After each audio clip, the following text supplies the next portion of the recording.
ಹೆಣ್ಮಕ್ಳು ಹೋಗಿ Ashoka being A leader of the opposition ಹೋಗ್ಬೇಕು.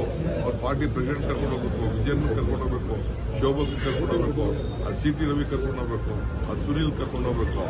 ಅವರೆಲ್ಲ ಅವ್ರ ಪಾರ್ಟಿ ಲೀಡರ್ಗಳು ಯಾರ್ಯಾರು ಇದ್ದಾರೆ, ಸದಾನಂದ ಗೌಡರು ಎಲ್ಲ ಬೇರೆ ಯಾರೇ ಇರಲಿ ಅವರೆಲ್ಲ ಕರ್ಕೊಂಡು ಹೋಗಿ ಎಲ್ಲರ ಮನೆಯನ್ನು ಹುಡುಕಿ ಎಲ್ಲ ನೋಡ್ಕೊಂಡವ್ರಲ್ಲ ಫೋಟೋಗಳನ್ನ ಅವ್ರಿಗೆಲ್ಲ ಹೋಗಿ ಧೈರ್ಯ ತುಂಬುವಂತ ಕೆಲಸ ಮಾಡಬೇಕು.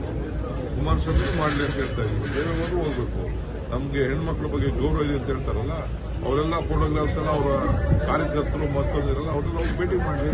ಯಾಕೆ ಭೇಟಿ ಮಾಡ್ತಾ ಇಲ್ಲ? ಹಾಸನದಿಂದ ಹೋಗುವಾಗ ಅವಾಗ ಅರೆಸ್ಟ್ ಮಾಡಬೇಕು. ಅದನ್ನ ಹೋಮ್ ಮಿನಿಸ್ಟರ್ ಬರ್ತಾರೆ, ಈಗ ಹೋಮ್ ಮಿನಿಸ್ಟರ್ ಹೇಳ್ತಾರೆ. ನಾನ್ ಬಿಜೆಪಿ ಅವ್ರು ಕೇಳ್ತಾ ಇದ್ದೀನಿ, ಅವ್ರು ಪಾರ್ಟ್ನರ್ ತಾನೆ ಪ್ರೈಮ್ ಮಿನಿಸ್ಟರ್ ಏನಾದ್ರು. ಕುಮಾರಸ್ವಾಮಿ ಹೇಳ್ತಾರೆ ಏನಕ್ಕೆ ಪ್ರೈಮ್ ಮಿನಿಸ್ಟರ್ ಹಾಕಿದ್ರು. ಪ್ರೈಮ್ ಮಿನಿಸ್ಟರ್ ಹಾಕಿದ್ರೆ ಜೊತೆ ಕೈ ಹಿಡ್ಕೊಂಡು ಎತ್ತಿ ಹಿಂಗೆ ಹೇಳಿದ್ಮೇಲೆ ನಾವು ಕೇಳಬೇಕಲ್ಲ, ಅವ್ರ ಪಾರ್ಟ್ನರ್ ಅಲ್ವಾ. ಆಮೇಲೆ ಅಶೋಕ್ ಹೇಳ್ತಾರೆ ನಿಮ್ ಜೊತೆ ಗೆದ್ದಿದ್ರು. ಹೌದು, ನಮ್ ಜೊತೆ ಗೆದ್ದಿದ್ರು. ಈಗ ಅವ್ರ ಜೊತೆ ಸೇರ್ಕೊಂಡು ಹೋಗ್ರೆ ಸಂಬಂಧ ನಂಟಿಸ್ತಾನ ಇರೋದಕ್ಕೆ ಪಾರ್ಟ್ನರ್ ಆಗಿರೋದಕ್ಕೆ ನಾವು ಕೇಳ್ತಾ ಇದೀವಿ. ಬೇರೆಯವ್ರನ್ನ ರಸ್ತೆಲ್ ಹೋಗೋರೆಲ್ಲ ಕೇಳಕ್ಕಾಗಿತ್ತಾ? ಇನ್ನೊಂದು ಪಾರ್ಟಿ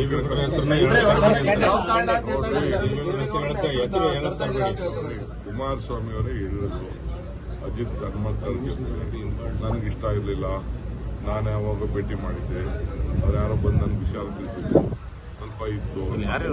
ನಮ್ಗೇನ್ರಿ ಗೊತ್ತು? ನಮ್ಗೆ ಇನ್ಫಾರ್ಮೇಶನ್ ಹೆಂಗ್ ಗೊತ್ತಾಗಬೇಕು? ಅವ್ರು ಹೇಳಿದ್ದೆ ನಮ್ಗೆ ಗೊತ್ತಾಗಬೇಕು. ಅವ್ರೇ